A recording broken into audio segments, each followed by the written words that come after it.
2, 3.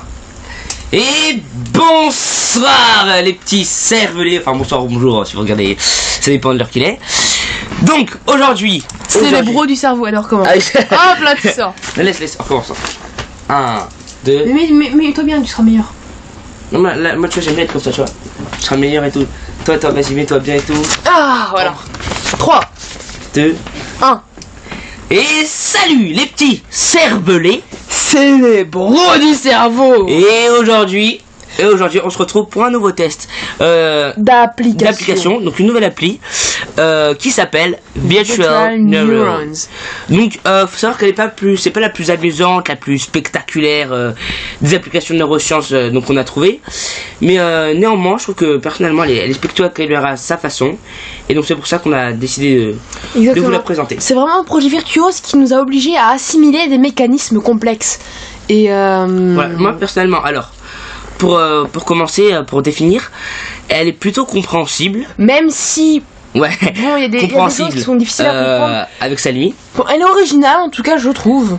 Et ambitieuse. Oui, aussi. Voilà, c'est ambitieuse. Très ambitieuse même. Enfin bref, cette visualisation en fait très interactive du fonctionnement de la communication entre les cellules nerveuses nous a vraiment appris beaucoup de choses, et on aimerait modestement partager ça avec vous. Ouais, hein, modestement. Oui. Parce que on ne l'a pas vraiment exploité au maximum.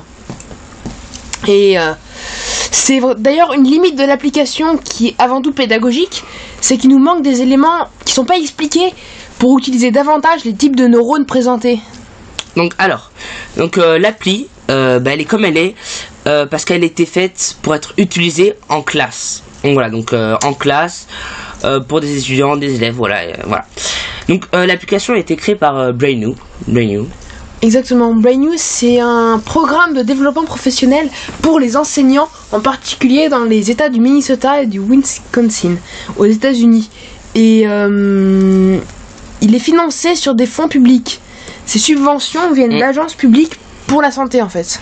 Notamment comme Distract Town, oui, c'est ça, sur laquelle on a déjà fait une vidéo qu'on vous invite à aller voir si c'est pas déjà fait. Donc alors, Brainew offre sur son site beaucoup de matériel de cours lié aux neurosciences pour les écoles primaires, les collèges et les lycées. Donc ce qu'on appelle aux États-Unis les classes Grade 5 à Grade 12. Grade 12 étant l'équivalent de l'année de terminale. Donc alors Virtual Neurons existe donc en application PC téléchargeable sur le site de Brainew et en application iOS. Oui. Voilà. Alors pour lancer le programme, on vous propose d'abord de cocher toutes les cases. Donc on va lancer. On va faire start, voilà. Donc on vous propose de cocher toutes les cases, ça nous permettra vraiment d'avoir le maximum de fonctionnalités. Bah vas-y, on continue. Ah. Alors donc là on arrive. Que voit-on? Qu'est-ce qu'on voit? Directement sur l'appli. Donc qu'est-ce qu'on voit? Donc alors à gauche, on voit la peau avec deux couches de cellules de peau représentées. Donc les petits points à l'intérieur, ce sont les noyaux de cellules, une représentation qu'on voit souvent, qu'on étudie en primaire, collège, voilà. Exactement. C'est la représentation la plus classique de la cellule. Encore que celle-ci se distingue par une forme relativement cubique. Il existe différents types de cellules dans le corps humain. On parle de cellules spécialisées, cellules différenciées, voilà. Donc c'est la même chose. Donc par exemple, pour ce qui nous importe, les neurones sont des cellules différenciées du cerveau. Et donc comme on va voir avec cet exercice, cette application, il y en a plusieurs sortes. Exactement. Donc cette sorte-là, cette sorte-là, voilà. Cette sorte-là, cette sorte-là, cette sorte-là, et ben c'est tout. C'est tout. Alors, à droite, ce que vous voyez, c'est un muscle. Alors, on voit pas les cellules comme à gauche, donc voilà, à droite. Pourtant, là, on a aussi affaire à des cellules différenciées. Ce sont ces espèces de stries verticales, en fait, qui représentent les fibres musculaires. Et bien, les fibres musculaires sont des cellules spéciales, très allongées, permettant en fait la contraction et la décontraction. Voilà. Donc, alors, on peut voir des taches noires, et on peut supposer en fait que ce sont les noyaux là aussi des cellules, comme à gauche dans les cellules de peau. Exactement. Pour les taches plus claires, on n'a pas trouvé, et c'était vraiment pas du tout évident. N'hésitez pas en commentaire. En commentaire, voilà, on apprend tous les jours, on veut savoir. Alors, donc la première chose, moi personnellement, que quand j'arrive sur l'appli, que j'ai envie de faire, c'est de mettre des neurones entre les deux et d'appuyer sur Start. Donc bah vas-y, je vais essayer. T'en prie. Donc je vais prendre celui-là. Alors. Et on va voir ce que ça va faire. J'imagine que ça va faire... Non mais c'est là, voilà. Alors appuie sur Start pour voir ce que ça va Ok. donner. Start. Ouais, Start. Vas-y. Alors. Donc là, on voit le clou qui arrive. Qui met la pression. Donc pressure. Sauf que le muscle ne se contracte pas. Il se passe pas grand chose. C'est pas très intéressant. Clairement, ça marche pas. Donc... Et en fait, bah oui, ça ne marche pas. Et la raison, c'est que les neurones sont de différentes sortes et qu'il faut en tenir compte. C'est important de savoir ça, car il y a plusieurs types de neurones. Exactement, on distingue souvent les neurones en 3 catégories seulement, même si parfois on peut trouver des distinctions plus larges et plus complexes. Alors, donc premièrement, on a, j'appelle les neurones sensitifs. Les neurones sensitifs. Alors, c'est le neurone numéro 1 voilà, que je bouge, que vous voyez ici. C'est un neurone sensitif. Ce sont ceux qui sont capables de percevoir les stimuli en provenance des 5 sens notamment. Et ils transmettent ces stimulations ou stimulus au système nerveux central, c'est-à-dire à la moelle épinière du cerveau. Voilà. Ensuite, la moelle épinière et le cerveau, parce que la moelle épinière du cerveau, ça fait un peu... Ensuite, j'appelle les interneurones. Donc l'interneurone... Alors avant de continuer, vous voyez que là... On a 2. Je l'ai placé à la peau, car on a vu que les neurones sensitifs, donc faut les mettre au début, directement en contact avec ça. Et on peut voir que on a des petites lumières vertes qui apparaissent, ça brille. Donc ensuite, donc l'interneurone. Donc voilà, donc comme interneurone, on a 2 ici.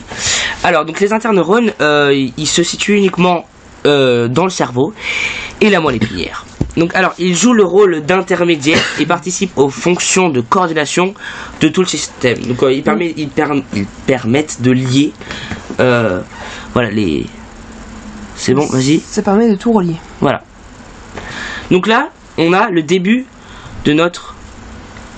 Voilà, on va juste pousser sur le côté, là on ne l'utilise pas. Donc en troisième, j'appelle les neurones moteurs ou moteurs neurones. Les motoneurones, pas motoneurones. Ouais, les motoneurones, en fait, ils sont habituellement reliés aux neurones d'association et se chargent de transmettre des impulsions du système nerveux central vers les organes tels que les muscles. Ils innervent les muscles par l'intermédiaire de leurs axones. Exactement. Qui peuvent être très voire très long et peut atteindre jusqu'à 1 mètre, il me semble. Axone très long, je vois le numéro 4. Oui. Ça peut atteindre jusqu'à 1 mètre, c'est complètement dingue. Je pense que c'est ça. On va le mettre sur le muscle et on voit, il y a des trucs sur le muscle. Est-ce qu'il va se passer quelque chose? Il se passe rien. Ça brille. On va essayer de mettre sur les noyaux. Dans les noyaux. Pour voir. Et là. Et voilà. Le muscle s'anime, on a créé Frankenstein, on a créé la vie, c'est super. Donc vous voyez, on peut le brancher soit ici, soit on peut aussi le brancher ici. Ici, et ça marche ça marche également, aussi. On va le mettre ici. Alors les autres, on ne sait pas comment les utiliser, hein. C'est le 5 et le 3. C'est vraiment plus compliqué, et on n'a pas les explications. Donc celui-là et celui-là, on ne sait pas comment les utiliser. Donc on va les laisser de côté si ça ne vous dérange pas. Donc, quand on pense aux neurones, souvent en fait on imagine qu'ils sont seulement dans le cerveau. Et quand on pense donc à la connexion du cerveau avec la peau, les muscles, etc., on pense plutôt aux nerfs. Et en fait les nerfs, bah qu'est-ce que c'est? Et bah c'est presque toujours des neurones sensitifs et des neurones moteurs combinés dans des vaisseaux communs. Voilà. Donc bon, revenons à ce que nous avons sous les yeux dans notre schéma. Il faut un neurone sensitif en contact avec la peau, donc voilà. Ici, donc le neurone 1. Ensuite, on le reconnaît généralement grâce à sa forme un peu particulière, avec le noyau un peu en retrait. Il faut un neurone moteur en contact avec le muscle, donc ici le neurone numéro 4, qui est celui-ci. Ah, je crois qu'on l'a débranché, oui. On l'a débranché, voilà, c'est mieux. Alors, il faut enfin des interneurones entre les deux. Faut pas oublier que même si ça ne se voit pas ici, il y a des tours obligés par la moelle épinière et le cerveau. Voilà. Donc l'interneurone, c'est celui-ci. C'est le numéro 2. Qui va faire le détour par le cerveau.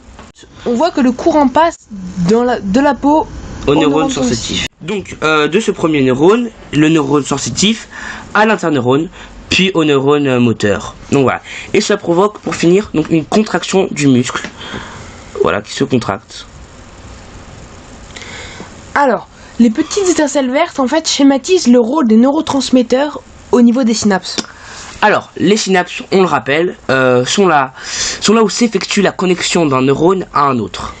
Il y a au niveau de la connexion entre les neurones un espace que l'on appelle la fente synaptique. En fait, le message électrique ne passe pas directement comme un circuit électrique. Il est transmis d'un neurone à un autre, au niveau de la fente synaptique, grâce à des réactions chimiques provoquées par des neurotransmetteurs. Et ce sont ces neurotransmetteurs qui sont ici symbolisés en vert. Les neurotransmetteurs modulent le message nerveux. Et certains peuvent même être inhibiteurs. C'est-à-dire qu'ils peuvent arrêter la transmission du message nerveux. Voilà. On a un exemple ici en fait, qui est numéro 5, mais on sait pas trop le manier. Voilà. Bon, donc la dernière chose qu'on retient, c'est cette catégorie de potentiel d'action. Donc le potentiel d'action, on l'étudie de manière complexe en SVT, en classe de terminale. Et c'est vraiment très complexe en plus. Oui. Mais ici, c'est vraiment simplifié.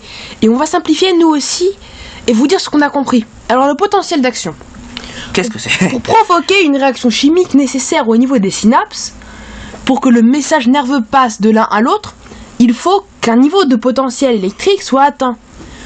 Comme ce qu'on apprend en sciences physiques en fait. Et ici, on peut varier le potentiel. Donc, voilà. Je sais pas si vous voyez, regardez sur la colonne de gauche, il y a des petites cartes avec voilà, vert, blanc, des numéros.